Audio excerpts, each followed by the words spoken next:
G'day folks. Well, it's round 13 in the Adelaide Footy League. We're only 5 weeks away from finals. Wow, what a weekend it was in footy. Welcome to Between the Posts. My name is Sean Jackson. Unfortunately, my co-host Tony is still not with us. Good thing is he's not sick, folks. He's over in Western Australia calling the footy over there. So hope you're having a good time, Tony. It's been a massive weekend in the Adelaide Footy League, the final round of NAIDOC week, and we saw some clubs unfold Indigenous round, and we were lucky enough to call the Division 2 game at Salisbury North versus Unley Mercedes Jets at Salisbury North. What a terrific occasion. My congratulations go out sincerely to the Salisbury North Football Club, and in particular my thanks go out to David Hood, the football director, and Eugene Warrior. What a fantastic job they did, not just in organising the day, but the lunch beforehand was fantastic. I've got to say, it was the best run Indigenous round game I have seen in the Adelaide Football League, so well done to all them. The result was icing on the cake, I guess. Tight game for a half, and then Salisbury North ran all the way over the top of the Unley Mercedes Jets to run out convincing winners, and I guess we'll talk about that when we do the roundup. What else is news, folks? Well, I'll tell you what's news. This show is recorded on a Monday and comes out on a Wednesday, so this should be Wednesday you're watching this, and tonight at the SANFL, this is the biggest news of the year. One of our Division 1 clubs is being investigated for potential or possible salary cap breaches. One of the players has been called in to a meeting with SANFL, so watch this space as to see how that unfolds. That may have ramifications right through the Adelaide Footy League, so we look forward to seeing how that story unfolds. Who have we got on the show tonight? Well, I guess the number one thing, we've got Paul Marshall, the captain coach of the Seaton Ramblers Football Club. He played his 500th game, would you believe? 500th senior game on the weekend. So well done to Marsh. It's a great interview, and let me tell you, it is a fantastic effort, and we congratulate him for that. Coming along tonight for our Division 1 wrap is the captain of Payneham Norwood Union, John Giannini. Now, he's supposed to come in last week after they had a loss, and he didn't front. My guess is he'll be here bright and early tonight to discuss Paynham's first win for quite a while, and the resurgence of the Payneham Norwood Union Footy Club. So look forward to catching up with Gia in the Division 1 roundup. Goals, marks of the week, plenty more to come. So here's your last chance. Grab yourself a drink, grab yourself something to eat, strap yourselves in, because we've got a show for you.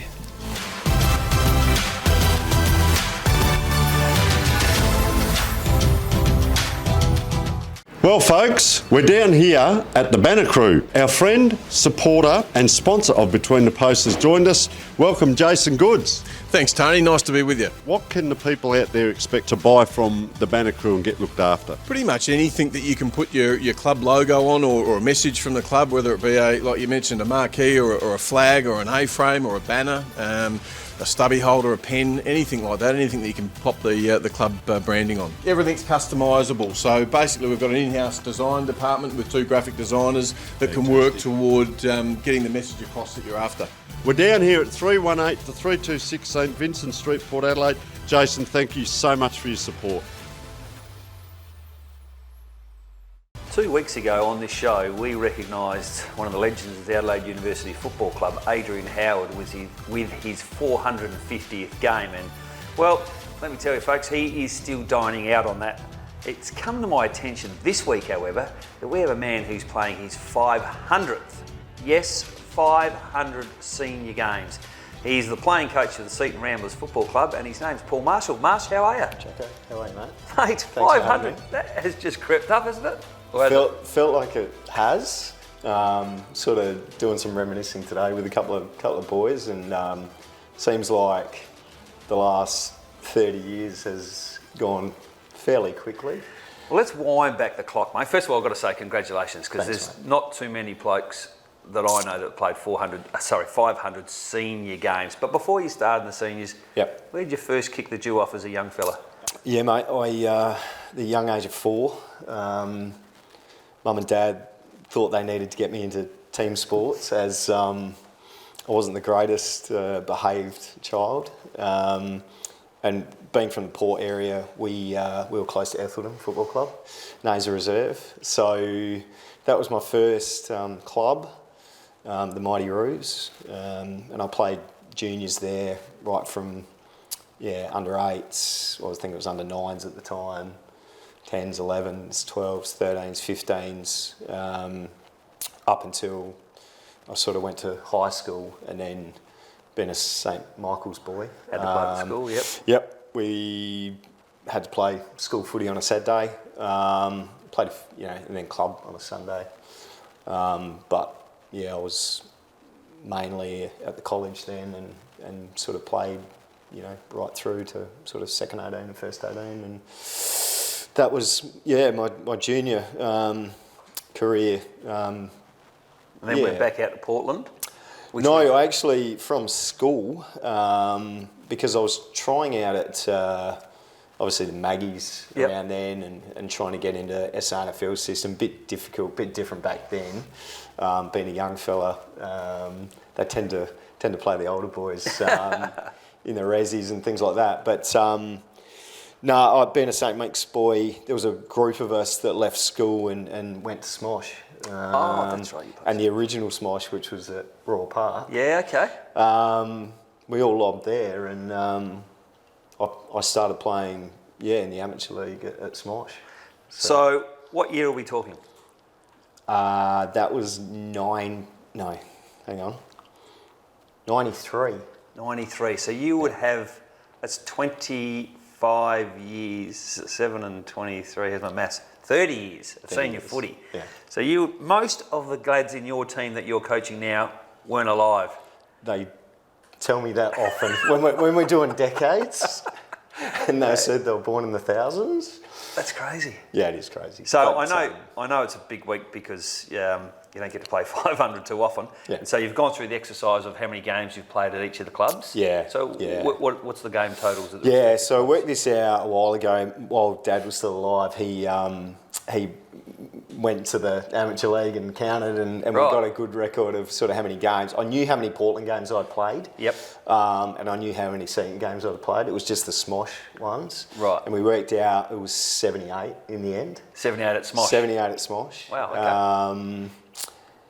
And then 153 at Portland. Right. And Saturday will be 269 at the Rams. So. It's a massive effort, mate. I don't even know where to start in terms of your playing career. I know you won multiple best and fairest at Portland and probably at Seaton as well. I just admire the fact that you're still running around, but not running around, folks, actually playing in the A grade. On your 500th game, what's the secret? You obviously look after yourself very well. I do. Yeah, I'm pretty regimented in what I do. And I think the goal for me, once I hit 450, I kind of knew that I wanted to get to 5. Right, okay. So that, I guess, drove me to keep going. I've always kept, pretty tidy, pretty fit. Ran my first marathon in December. Oh, did you? Yeah. How'd you go? Yeah, good. Yeah, broke 4 hours, so that was that was good. It was more about structure. I've done these and... Yeah, I was going to ask you, what residual injuries? Yeah, so did the right knee ACL 2014. So I had that reconstructed and then managed to come back, and the left one, torn the cartilage and the meniscus is not there, and haven't had that one done yet, but that'll happen at some point. But... I don't know. I think I've just kept going. You've obviously had good support from home. The wife's happy for you to continue to play, or has she had any impact in this decision? The family have been good. They often tell me why. It's always the question why. Why don't you give up? Why? How old are your kids? Chloe's 22. Right. Maddie's 12. But they've always supported me, as much as they give me a hard time about, there's been times that I've said, that's it, I'm done. And I've copped, you can't give up now. You're too close to giving up. Yeah. So, it's been not only physically demanding, but the mental, I think for me, probably the last I don't know, 2 to 3 years. And I mean, you throw your coaching on top of that as well. So let's touch on that. There's not too many playing coaches anywhere. Alex McKay from Tea Gully is one that springs to mind in his first year. You've coached for a while now, off and on. Tell the folks at home, for the old dinosaurs, what's the difference between the kids when you first coached to what's it like now? What are the main differences? Where do I start?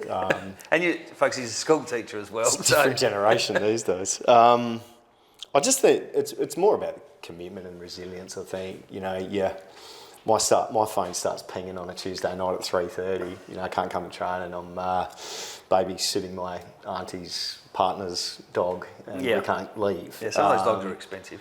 Yeah. So I think it's the commitment to train, prepare, and I think then the resilience to play with niggles and sickness and I think that's fundamentally the difference these days.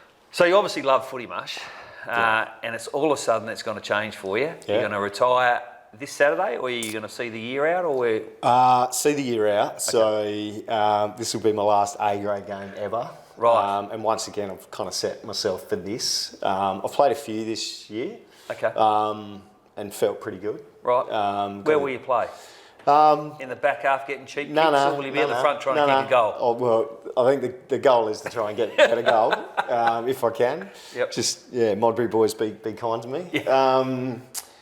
Yeah. I'll start up forward, but at some point I'll throw myself in the guts and, bang around like I have. I think I've sort of managed myself leading up to this. I had this date in mind. I've kept myself injury-free.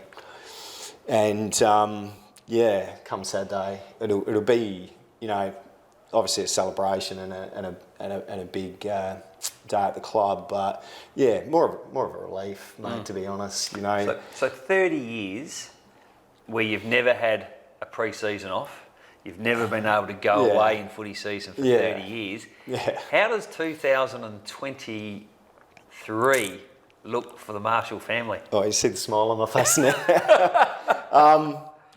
Mate. It's I'm really looking forward to it. Yeah. I'm not going to lie. Will you still go to the footy? Yeah. Look, I love football. I love the club. It's always Saturday afternoons. It's always going to be a footy day for me. I think just having the flexibility though to be able to, go somewhere or do something different. I think that's probably what I'm looking forward to the most. Yeah. In saying that, you'll probably find me at the club most Saturdays. Yeah. Well, mate, it's been a remarkable career. And once again, I'd take my hat off to you to play 500 games of senior footy. I had a theory years ago that if you played in the B grade and the C grade, they shouldn't count for quite as many games as an A grade. And I touted that as a joke because if you're playing in the C grade, you don't play for as long.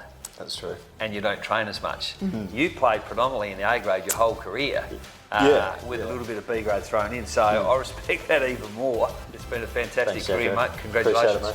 Thanks, Jacko. Cheers.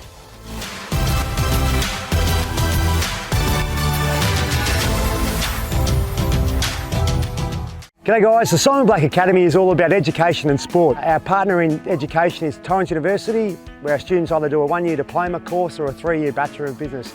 Around that we run a football and athletic program based here at Norwood Oval, and it's all about trying to develop and take our students' game to a new level. Around that also, our third pillar, besides education and football, is personal development. If you want to get involved, check out our website, which is simonblack.com.au.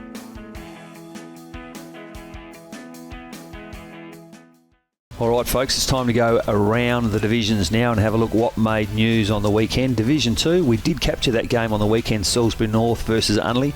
Really important game for both sides in terms of the context of the season and trying to stay out of that relegation zone. And in the end, Salisbury North prevailed by 6 goals. Wagner kicked 4, as did Wellington. Foss Camden took care of Gazer. Margin wasn't that big in the end, 5 goals. I believe they led by 7 or 8 maybe even 10 at three-quarter time and then went to sleep. So percentage might be a factor for Foscam, and if it is, they'll rue the fact that they had a poor last quarter on the weekend. Declan Grant did kick 4. What I did notice, though, was Matty Jacquia, superstar from Foscam, who's been not playing for the last 3 years due to injuries, made a comeback on the weekend, kicked 11 in the B grade. If you don't mind, I would bank on the fact that he will be back in the A grade for Foscamden this week. Henley took care of North Haven. That was 5th versus 4 on the ladder. 6-goal win to Henley, so they seem to be hitting their straps at the moment. Athelston, well, that was the biggest result of Division 2, I guess. Athelston took care of Broadview by 3 goals. And I think if you're a Broadview supporter, you weren't at the game, you'd be disappointed when you picked up the paper and saw best players for Athelston, Kane Nerton and Sam Danielle, both Broadview juniors playing for Athelston. Ouch, that's got to hurt. Division 3, which is the Sip and Save division. What happened in Division 3? Well, I guess the one that really caught my eye was 1 versus 5 on the ladder, Golden Grove. Undefeated for the year, I get that, but they won 29 goals 11 to Smosh 3 goals 5. That's a 26 goal margin between 1 and 5. Wow, that says to me Golden Grove, well, no surprise to anyone there. They are taking everything before them. Scotch took care of Morphy Parks by 3 goals. Westminster, too good for CBC. Flinders Park took care of Edwardstown in a reversal of what happened in round 1. So a good win by Flinders Park. That's 2 versus 3 on the ladder, and once again a 6-goal margin. And Modbury beat Seaton Ramblers, and that's probably the disappointing result if you like fairy tales. Paul Marshall's 500th game, as you've noticed on the interview with him tonight. Terrific effort to play that many games. His last game as an A-grade player, and unfortunately for Seaton, they just couldn't get the job done. That's Division 3. Let's move on to Division 4, which is the 9 News division.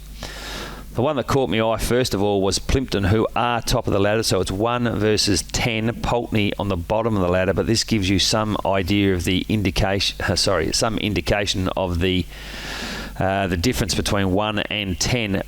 Plimpton won by 192 points. They kicked 32 goals, 30 to Pulteney's 4 goals, 6. That's a massive margin. Don't often see scores of 200 points, and Plimpton kicked 222. Hampton kicked 6, West kicked 5. For Mitcham, they played Woodville South, took care of them by 9 goals convincingly. Spinello kicked 5, Collins kicked 4. Moving right along, Pembroke in a good return to form for them. They've been off the boil a little bit lately. Had a good win. They're 3rd on the ladder. They took care of Walkerville by 4 goals. Evans kicked 5 for Pembroke. My man Alex Forster, just the 2, got some work to do to get the leading goal kicker this year in this division. And Proud kicked 5 for Walkerville. Hope Valley and Kenilworth round off this division. Hope Valley 21 goals 7 took care of Kenilworth 5-11, massive margin, 16 goals. And Daniel Noves, I think he kicked 10 the week before against Pulteney, kicked 6 for Hope Valley this week, so he's in rare form. And Mitch Sandry, the captain coach, kicked 5 for Hope Valley as well, so well under those players. Moving right along, Division 5, the Wakefield Sports Clinic division. Well, 2 versus 3, Hectorville versus Elizabeth. Big margin there. Hectorville won by 8 goals. So got some work to do, Elizabeth. And it was at Hectorville's ground, I think, but some work to do there. Kilburn, good win over Salisbury by 8 goals. Young kicked 9 goals. So good achievement there. Colonel Light Gardens took care of Blackfriars by 10 goals, with McInerney kicking 8. Jeps Cross took care of St Paul's by 12 goals, and Hampton kicked 10, so we've had some big goal scorers in this division. And Lockley's 22-13 took care of Eastern Park, 13 goals, 11s by 10 goals, and Ben Haran kicked a lazy 6. Well done to those players. Division 6, the O'Neill Sportswear division. Brahma Lodge 17-5 beat Ingle Farm 9-10. No real surprise there. Scott kicked 4 for Brahma Lodge. Central United in an Indigenous round. We had got those guys on the show last week against Para Hills. 29-18 beat Para Hills 7-7. Webber kicked 6 for Central United, and Lane kicked 5. Trinity Old Scholars, who are 1 on the ladder, played Marion, who are 3 on the ladder, and won by 12, maybe 13 goals. Barilla kicked 4, so not a great day for Marion, who were third on the ladder. And West Croydon played Rosewater and won by just 2 goals, so closest of the round. Division 7, the CMAX Clinical Research Division. No surprises whatsoever in this division. The top 4 played against the bottom 4, and all results went as you would expect. Houghton, massive winners over O'Sullivan's Beach Lonsdale. Martin kicked 6. Adelaide Lutheran beat Mitchell Park by 7 goals. Hackham beat University by a couple. And Greenacres beat Mawson Lakes 2015, and Mawson Lakes 3 goals, 7. I'll tell you what caught my eye in this game. Gibson kicked 10 goals for Greenacres out of 20, and yet when best players were announced, he was 4th best. I tell you what, I know it's tougher. We like to give our midfielders best players, but when you kicked 10 goals out of 20, I reckon you deserve to be best player in your side. So, Gibbo, have a chat to the coach out at Greenacres and find out where's my best player award. Folks, that is it for Around the Ground.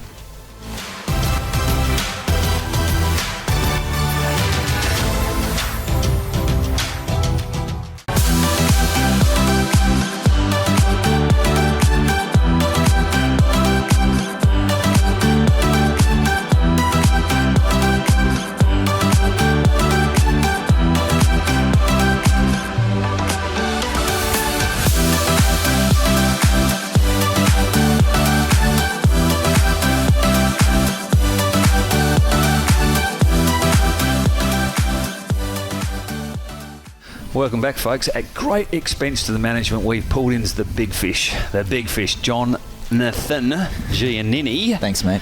Did I get it right? Yeah. Lambo didn't, did he? Nah, Lambo, he comes up with a few different ones. Lambo, it's never the same.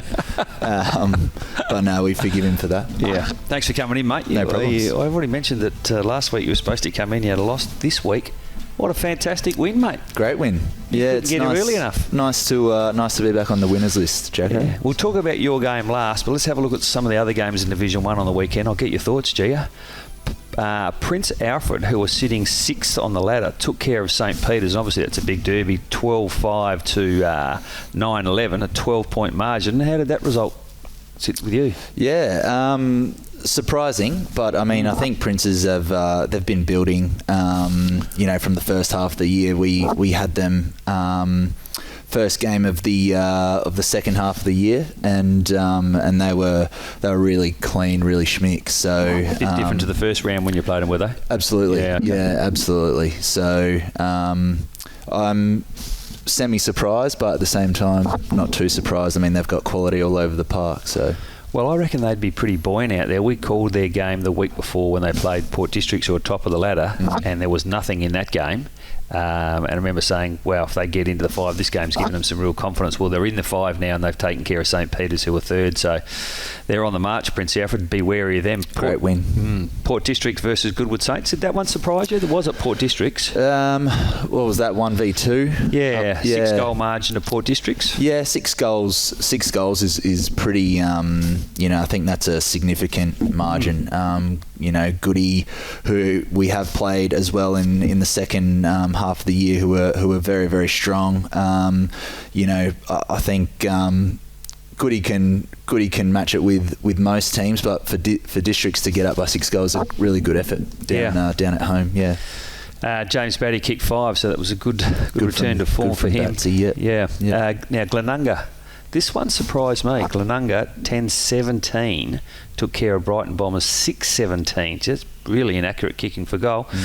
Your thoughts on that? Did you pick Glenunga? Or? No, I think I would have had Brighton after, again, playing Brighton last week, who did a number on us. Haven't played Glenunga for the second time around, but I probably would have picked Brighton in that one.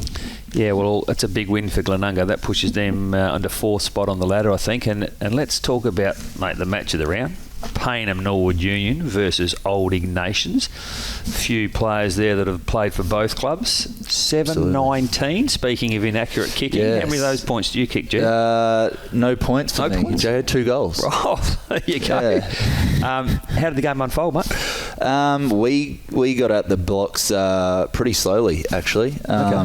Sandy's bobbed up, kicked the first 5 to our 3 points. Must have been 5-2 to 3 points at quarter time, and after that we sort of sorted out our issues in the middle of the ground, and we sort of held pretty firm from quarter time onwards and got the job done. So tell the folks at home, mate, it's been a tough season for you guys, and you've not been in this position for a while.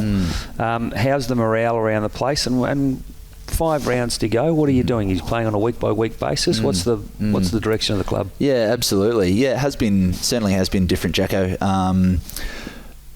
We've been a very successful club, very fortunate to have had a lot of success in the last couple of years. And then I think, the way things go at footy clubs, when you get a high turnover of players, you're relying on, your juniors sort of coming through and your young guys who are coming through. And, the expectation, increases pretty sharply for those guys. And it's a fantastic learning experience for them I guess, and it takes time. So we've sort of realised that, we've accepted that, and look, it is a week by week proposition for us at the moment. We will continue to try and, well, obviously, we're going out there to win games and salvage the season. But look, the morale around the club is really good. It's winning sometimes, or losing sometimes. It can be, they can be long weeks. Training sessions are, when it's cold and wet, everyone's a little bit more sore and things like that. But for the most part, we're getting around each other, and things are good. Yeah. All right. Well, let's have a look at this week's games, mate. We'll see what sort of tipster you are, if I can find them somewhere. Excuse me. First of all, Tea Tree Gully versus Glenunga. Now, this is at Tea Tree Gully. I don't think they've got too many games left at home. No, they had a good win over Ross Trevor, I saw on the weekend. We forgot to mention that game too. Sorry. Because for some reason that wasn't in the paper, but they won by a couple of goals. It was. I can't get it up here, but they had a really good win over Ross Trevor. I think away from home. Without Alex McKay, I believe, as well. Okay. Who's out with injury. So Tea Tree Gully, Glenunga, I think, Glenunga, who have come off a really good win, Tea Tree Gully, who have come off a really good win. I think it's going to be a good game. Tea Tree Gully at home are always hard to beat, so I'm going to back Tea Tree Gully. Okay, well, I'm going to go with Glenunga simply for the reason that they won on the weekend just gone against Brighton, and I didn't think they would do that. They lost the previous game when I thought they would win, so I'm having trouble reading Glenunga's form, to be honest with you, but I'm going to go with Glenunga. So that's 1 to me. Gee, then the winner, I'm going to have a buddy bet with you after. Okay. But let's have a schooner on this one too. So on the Perfect. 5. So Glenunga to me, Tea Tree Gully you. Goodwood Saints versus St. Peter's at Goodwood Saints. You back Goody at home, I think, every week. Yeah. Yep. I mean, both having had losses last weekend, they'd be looking to bounce back, but I think Goody at home will be too good. We agree on that one, mate. Now, Old Iggy's Brighton, mate. This is a pretty important game for the calendar as well, for both ends. Trying to get into the 5 and trying to finish out of the bottom end. This is Old Iggy's home ground. Can you see Brighton winning this? Yeah, I think so. I think if Brighton are really strong around the footy, that's how we got Old Iggy's last week around the ball. But at the same time, you look at Old Iggy's on ballers, and they'll perhaps a bit down last weekend. Christian Rook, Will Abbott, Matty Brunoli, who are really strong around the contest. So that's going to be a really good game, I think. I'm going to back Brighton. Yeah, now Braden Prince was obviously in good form. I noticed he was best player, and I can't recall Brighton's ruckman. So I'm going to go with Brighton as well. So the last one, mate, you're playing against Port Districts. It's 1v10 on the ladder. Now, I reckon it was only 3 weeks ago 10 beat 1. Or when was your last win? Tea Tree Gully. Maybe it was 9 beat 1. So, as you mentioned before, anyone can win on any day. Tell us why Payneham are going to win this game. Oh, mate, I think, yeah, look, 2 in a row. I think last week we played, we finally played, the style of footy that we know we can play. Okay. So last week we set the standard, I think, and it was absolutely the best game we played. We controlled the footy when we had to. We went fast when we had to. And it was a bit of a, I think a realisation for the guys that when we do play like that, we can get the job done. We were inaccurate last week. We probably should have kicked a few more goals and won by a few more goals. We set the standard last week. It was a bit of a blueprint, so if we bring the same sort of game this week, I think we can knock Dizzies off at home. The other thing there is you might just get them on. Sometimes you play a side that's been in really good form, and they've obviously been in good form. They knocked off Goody Saints at home, and the week before they knocked off PAC at PAC. Both strong sides. They just might have a bit of a drop-off this week. It's hard to maintain that top form week in, week out. So they might be right for the picking for you boys this week. Yeah, absolutely. I mean, we don't go into the game sort of complacent by any means. They're the top of the ladder. They're at the top of the ladder for a reason. Really good team. They've sort of taken that next step, I feel, from the last couple of seasons where they've always sort of been mid-table, sort of pushing into the 5. But yeah, this year with the injection of a couple of really good players, they've hit their straps and they're going really well. So we'll see what happens on the weekend. Should be a beauty. And once again, you're going for Payneham, I'm going for Port Districts. Oh, okay, mate. So we've got 2 different. Yep. So I won't start drinking just yet, but I look forward to getting that beer off you, mate. It's great of you to come in. Thanks for having me, mate. I know it's been a tough week for the Payneham Norwood Union Footy Club, mate. So no one is going to galvanise the troops better than you are, mate. So I would think this week you boys will come out flying, and it'll be an interesting game. So good luck. Thank you, Jacko.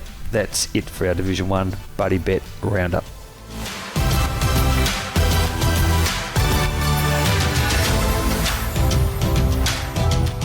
Well, g'day footy fans, my name's Phil Hurd and welcome to the Women's Wrap. The end of round 13 and the finals are on the horizon. In fact, a couple of teams have actually played their last game already.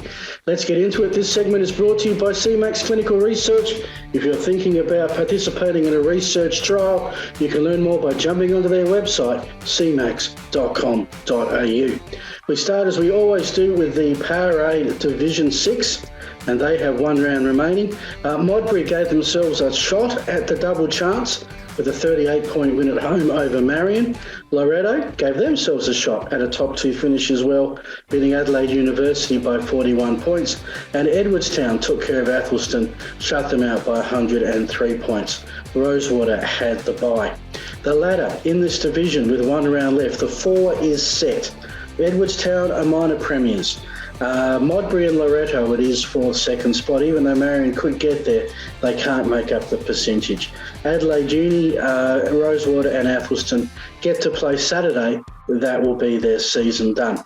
So the matchups, Modbury in second have the bye. So whether they finish second or third will depend on how Loretto goes when they travel to Athelston. Marion host Adelaide University in a finals warm-up, and Edwardstown can look to finish the season strongly. They host 6th placed Rosewater. The finals start July 23 in Division 6. In Division 5, Fitzroy got themselves into the 5, beating Woodville South by 18 points. Elizabeth down North Haven by 11. League leaders Eastern Park took care of Kilburn by 62. That leaves the ladder with Eastern Park, Daylight second, Woodville South officially second. Elizabeth still a shot at second, half a game behind. Fitzroy in the 5. This has a 15-round season. There are 2 weeks left. So in theory, North Haven and Kilburn still have a shot at it. You can see the run home for Woodville South and Elizabeth. They have Woodville South plays Kilburn and North Haven, 2 teams out of the 5.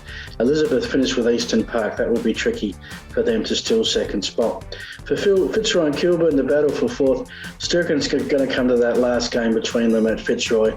North Haven have it all to do. Not only do they have to run the table, rely on Fitzroy and Kilburn not running the table, but they need to beat both Eastern Park and Woodville South, the top 2 teams, which will be tricky.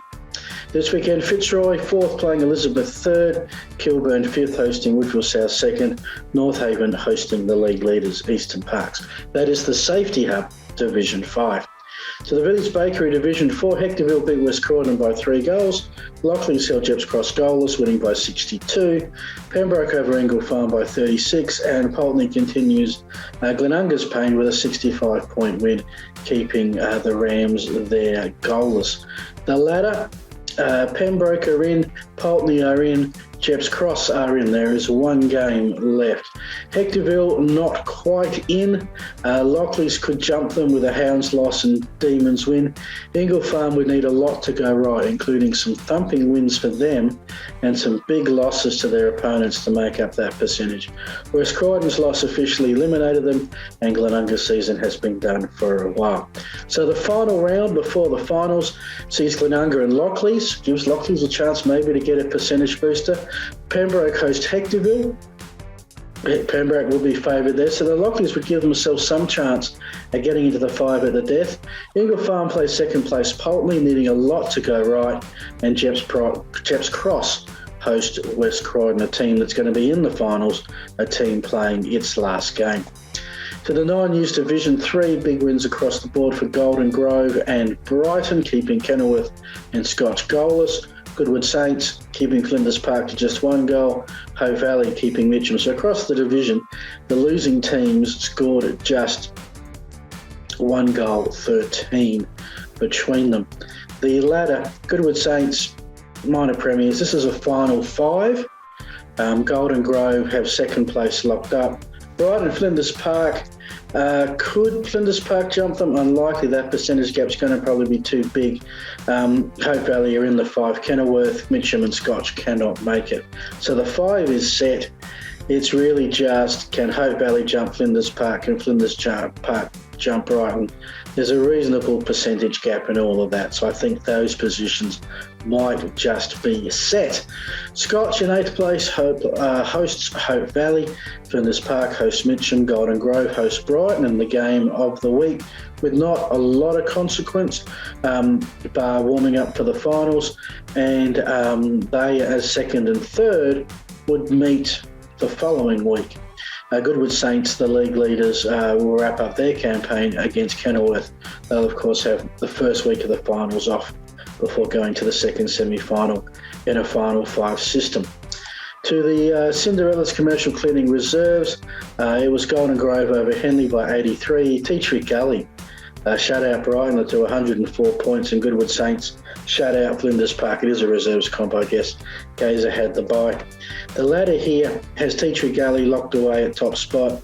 Goodwood Saints second. Probably can't be caught by Golden Grove even if they tie on points. Flinders Park might jump Golden Grove with a win and a Kookaburra's loss. Henley and Brighton Gazer have been out of the running for a while. Finals are set there.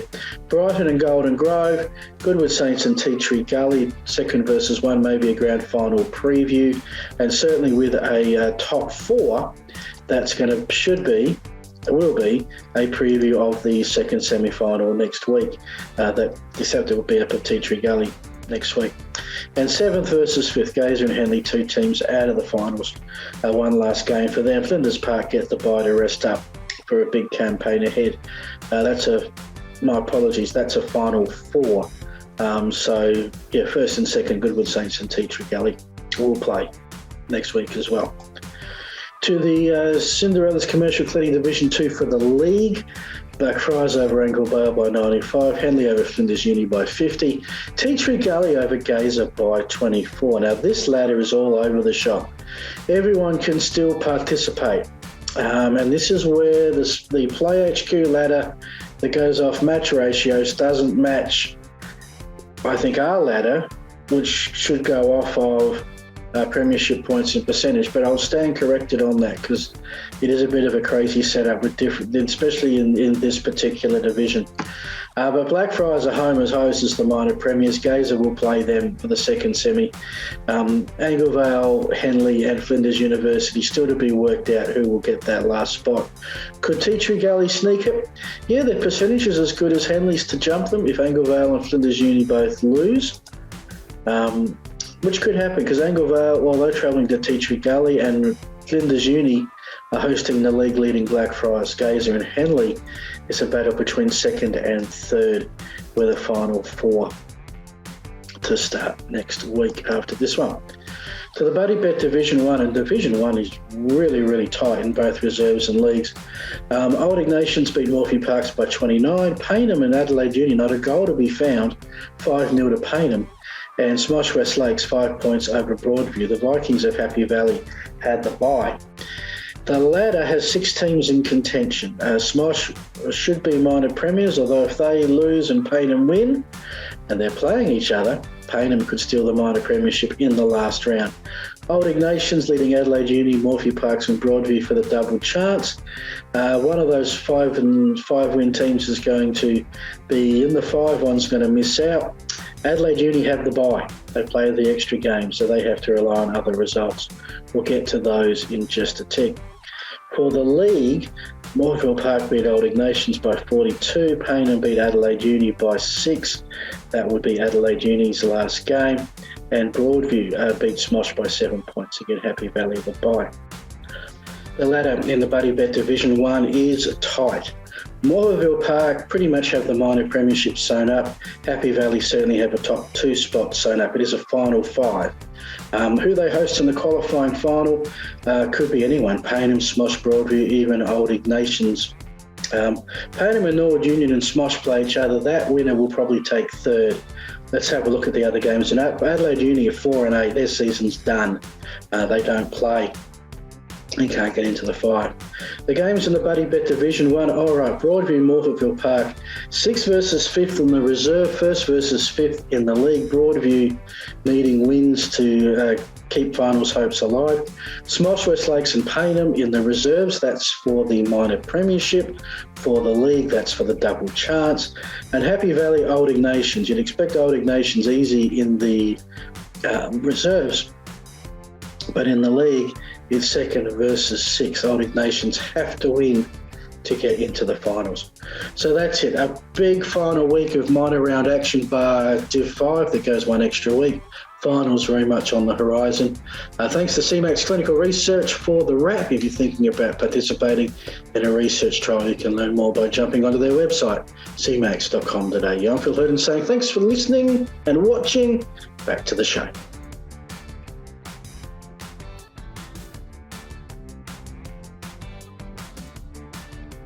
Okay, folks, as you know, Buddybet have come on board as a sponsor in the Adelaide Footy League, sponsoring the Men's Division 1 and the Women's Division 1.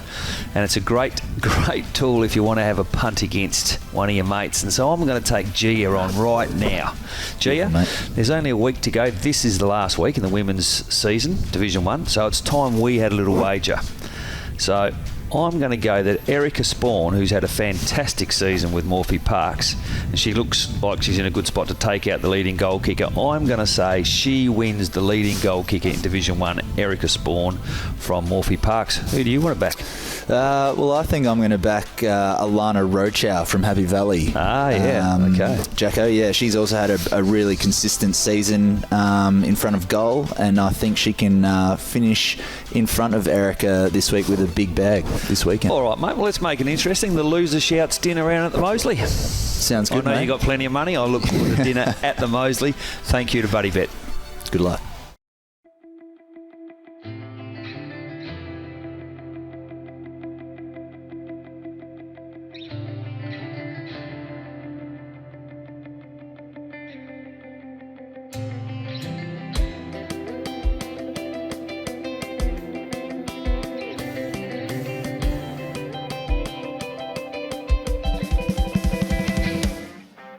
Welcome back, folks. It's now time to go around the league and find out what's been making news. Channel 9 News live last Thursday. We're out at the Salisbury North Football Club in what was obviously a big week for the Salisbury North Footy Club. Let's have a look what made news out there. Well, firstly, Tom Wren headed out, and courtesy of the Police Credit Union, he handed over a cheque for $500. So well done to Salisbury North Footy Club. Gavin Wanganeen was out there with his daughter Lulu. And a couple of the players, Division 2 A-grade players, Jake Wagner and Matty Claughton, had a crack at Rowi's Roost. Unfortunately, they, like everyone else, could not land the footy in the bin. Come on, folks, we need someone to get that footy in the bin. And the Powerade Award, well, that went to Kerry Koutlarkis. Kerry volunteers his time not only on the in the club canteen, but also around the oval and in anything else that is required. So, well done to Kerry. Keep an eye out on our socials for the next 9 News live club visit. This Thursday, 14th of July, well, we're heading out to the Seaton Footy Club. I guess Paul Marshall will be strutting his stuff around out there.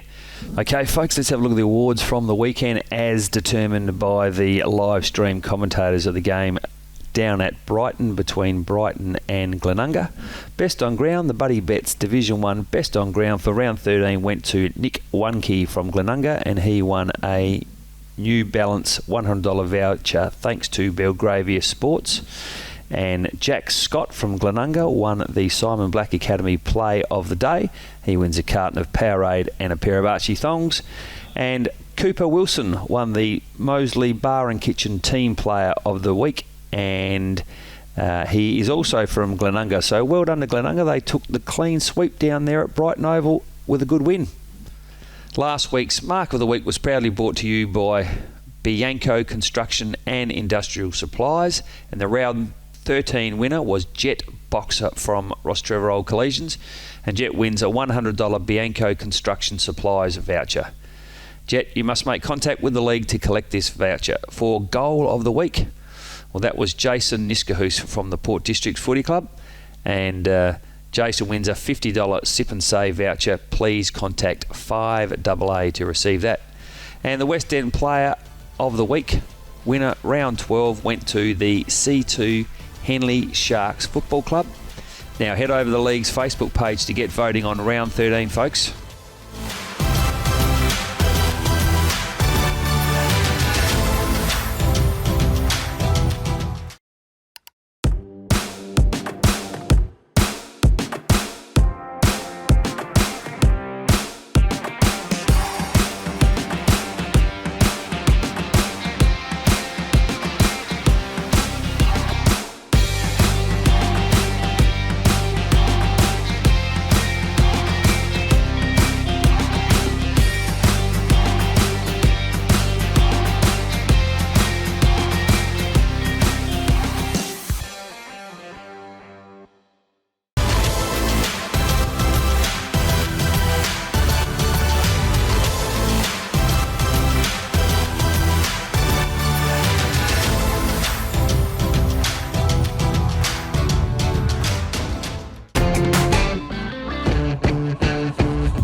Get a quick and easy low-rate car loan from Police Credit Union today.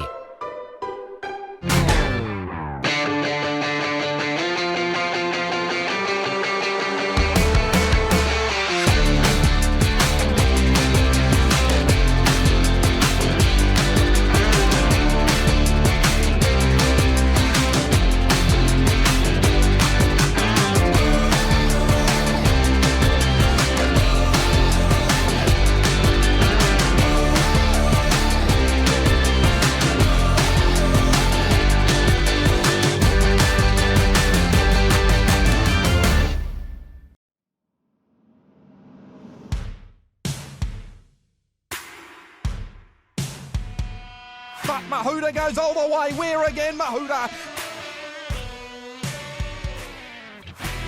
Good grab by Anjana, then Crone late. It's Anjana the grey. Anjana. Hill Holders win home best. Life on the wire, Twitchy Frank.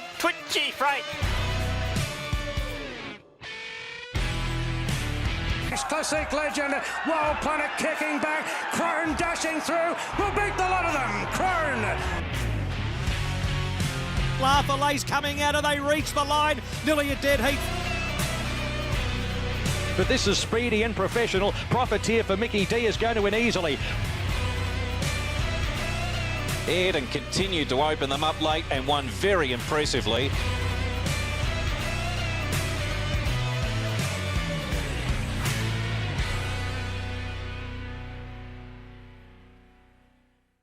Okay, folks, you know what they say, all good things must come to an end. We've rounded this show off a little bit quicker than normal, so thanks for staying with us. I want to thank our guests today, Paul Marshall, obviously the captain coach of the Seaton Ramblers Football Club. Thanks, Marshy, for coming in. 500 games, a marvellous achievement, and one of the most liked and respected players in the Adelaide Football League, the captain of the Payneham Norwood Union Football Club, John Giannini. Thanks to Gia for coming in as well. I want to mention a couple of things in closing. Couple of snippets to leave you with. One that really surprised me first of all today was that the president of the Goodwood Saints Football Club, Craig Scott, who's one of the nicest guys in footy, has decided to hang up the, I'm not sure what you call it as a president, hang up the notepad perhaps. So he's going to be sorely missed. I'm assuming he'll stay on in some capacity at Goodwood Saints for a handover period. But my advice to any club out there is looking for some direction as to how to run your footy club. Craig Scott would be worth a phone call to, because he is a genius when it comes to that space. So well done to Scotty for his 5 years as president there. Must mention umpire abuse. Meant to mention this last week. We have had some escalating cases through the league, and now what's happened is the league has turned around and said, well, you'll be forced to provide your own umpires in B and C grade if you continue to get umpire abuse cases against your club. So fair warning to all clubs out there, speak to your players. We don't want all clubs having to provide their own umpires, because that makes it difficult. And finally, the last thing I want to leave you with is NAIDOC week ended on Saturday. I want to congratulate all the clubs that got involved with the Indigenous round, whether it be Saturday just gone or the previous Saturday. In particular, last Saturday, the Central United Footy Club, Houghton and Hackham, and Salisbury North Footy Club, who I think set a benchmark for how to celebrate Indigenous round. Well done to all of you clubs. You're making us all more aware of where we sit and how we interact in that space, and I think that can only be a great thing for all of us going forward. Thanks for tuning in, folks. We'll be back next week with round 14 of Between the Posts. Remember, wherever you may be, make sure your kicks go straight between the posts.